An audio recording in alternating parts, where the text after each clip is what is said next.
నమస్కారం అందరికీ. నా పేరు శరణ్య. నేను హైదరాబాద్ సెంట్రల్ యూనివర్సిటీ స్టూడెంట్ అన్నమాట. ఇప్పుడు నేను హైదరాబాద్ సెంట్రల్ యూనివర్సిటీ యొక్క ఈస్ట్ క్యాంపస్ లో ఉన్నాను. డెవలప్మెంట్ పేరుతో ఇక్కడ జరుగుతున్న అరాచకాలు మీరు చూడొచ్చు. ఒక్కసారి చెట్లు ఎలా కొట్టేశారు, అదంతా ఎంత ఓపెన్ ఏరియా ఉందో చూడండి. ముందు మేము ఇక్కడ ఉన్నప్పుడు క్యాంపస్ లో అసలు రోడే కనిపించేది కాదు మాకు. అప్పుడు ఎలా ఉండేనో ఇప్పుడు దానికి క్వైట్ అపోజిట్ ఉంది. మేము దీనికోసం కొట్లాడదామని వస్తే ఆ రోజు ఉగాది రోజు మాకెవ్వరికి తెలియకుండా ఇక్కడికి జేసీబీస్ తీసుకొచ్చి మొత్తం చెట్లు కొట్టివేయడం జరిగింది. అప్పుడు ఎప్పుడైతే మేము అందరం స్టూడెంట్స్ వచ్చామో అప్పుడు అందరినీ పోలీసు వాళ్ళు పట్టుకొని లోపలేశారు. అందరు బయటకు వచ్చేసి ఇద్దరు మాత్రం ఇంకా ఎఫ్ఐఆర్ నాన్ బెయిలబుల్ కేసులో ఉన్నారు. ఇప్పుడు మేము దీని గురించి ప్రశ్నిస్తుంటే మా మీద తప్పు కేసులు పెట్టి ఇక్కడ ఉన్నదంతా ఫేక్, ఇదంతా గూగుల్ ఫొటోస్ అని చెప్తున్నారు. ఒకసారి మీరు ఆ వైపు చూడండి, అక్కడ కట్ చేయలేరు. ఇదంతా ఫేకా? మీకు ఫేక్ లాగా కనిపిస్తుందా?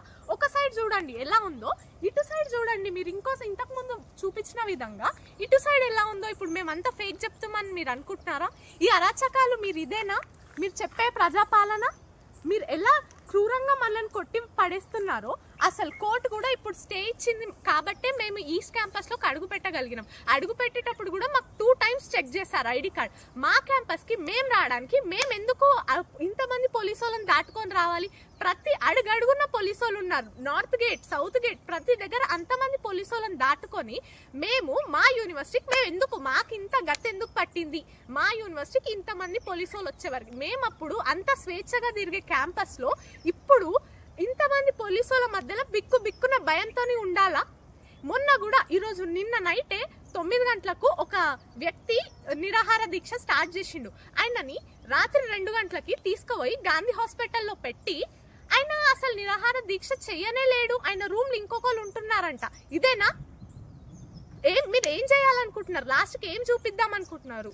నిన్న కూడా కోర్టులో వీటి గురించి మన ఇష్యూ గురించి మాట్లాడారు. ఈ కోర్టులో మాట్లాడడం వల్ల దాంట్లో వీళ్ళు ఆర్డర్ ఇవ్వడం వల్ల వీళ్ళు ఏం చేశారంటే ఈ రోజు అన్ని జేసీబీస్ అన్ని క్లియర్ చేశారు. ఇటువైపు చూడండి, ఈ రోజు మాత్రం అన్ని జేసీబీస్ అన్ని తీసుకెళ్లి ఈ రోజు చేసిన డిస్ట్రాక్షన్ ఏంటంటే ఇది. ఇటువైపు చూడండి, మన ఈ రోజు ఆపాం కాబట్టి అటువైపు అంతా ఇంకా బతికుంది, అటు చెట్లన్నీ. ఇంకా ఈ రోజు కనుక కోర్టు మనకి ఆర్డర్ ఇవ్వకపోయి ఉంటే లేకపోతే ఇది కూడా మీరు చూసేవాళ్ళు కాదు. ఈరోజు మీరు ఏం అడగాలనుకుంటున్నారు? సస్టైనబుల్ డెవలప్మెంట్ అంటే ఏంటండి? నాకు అర్థం కాక అడుగుతున్నాను. న్యాచురల్ రిసోర్సెస్ ని డిస్టర్బ్ చేయకుండా మనం డెవలప్మెంట్ అనేది చేయాలి.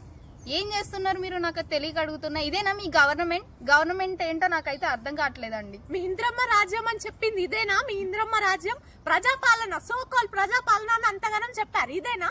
ఫుట్బాల్ ఆడడానికి వచ్చావు అప్పుడే కన్నుబడింది అనుకుంటామా దాని మీద? ఇంతగానం చేశారు. అప్పుడు అంతగానం చెట్లు చూసి ఇన్ని చూసి కూడా మా మీద ఫేక్ అని చెప్పి అన్ని ఎలిగేషన్స్ పెడుతున్నారు. ఇప్పుడు మొన్న కూడా నైట్ డ్రోన్ జస్ట్ ఆపరేట్ చేశారని చెప్పి ఆ మనిషిని బయటకు తీసుకెళ్లిపోయారు పోలీసు వాళ్ళు. అంటే మా క్యాంపస్ లో మేము ఏం చేసుకోవద్దా? మేము ఫోటోలు కూడా తీసుకోవద్దా? మీరు చేస్తున్న అరాచకాలు చూపించడానికే కదా మేము ఫోటోలు తీసుకుంది. దాని మీద కూడా మీరు కేసులు పెడితే ఎలా? మేము మా నోరిప్పేది ఎప్పుడు? డెమోక్రటిక్ గవర్నమెంట్ అంటారు. మాట్లాడాలి, కొట్లాడాలని నేర్పించారు. ఇదేనా మీరు కొట్లాడాలి, మాట్లాడాలని నేర్పించింది? మాట్లాడిన వాళ్ళ మీద కేసులు పెట్టాలి. తెలంగాణ గవర్నమెంట్ వచ్చినప్పుడు మేము ఎట్లా పోరాడి తెచ్చుకున్నాం, మేము ఇప్పుడు కూడా అలానే పోరాడతాం. మాది క్యాంపస్ మొత్తం మాది, ఇక్కడ ఉన్న చెట్లు మావి, మేము కాపాడతాం, మేము తెచ్చుకుంటాం. ఈ ఫైట్ మాత్రం అస్సలు ఆగదండి. మీరు ఏం చేసుకుంటారో చేసుకోండి. మేము మాత్రం మా స్టూడెంట్ యూనియన్ మాత్రం ఎప్పుడు స్ట్రాంగ్ గా ఉంటది. ఇది మాత్రం తగ్గేదే లేదు. మీరు కూడా మాకు సపోర్ట్ చేయండి. Thank you. ప్రతి ఒక్కరు అందరూ వచ్చి ఇక్కడ పాల్గొనాలని, ఈ ప్రొటెస్ట్ లో ఉండి మాకు హెల్ప్ చేయాలని కోరుకుంటున్నాం. ఎవరైతే రాలేరో ఇక్కడికి మీరు సోషల్ మీడియా తరఫున మీరు అవేర్నెస్ క్రియేట్ చేయాలని చాలా మేము కోరుతున్నాం అనమాట. ఆల్రెడీ మేము వీడియోస్ అన్ని బయటకు రిలీజ్ చేస్తూనే ఉన్నాం, ప్రతిదీ అప్డేట్ చేస్తున్నాం. కొంచెం మీరు కూడా స్టాండ్ మా వైపు తీసుకొని హెల్ప్ చేయాలని కోరుకుంటున్నాం. Thank you.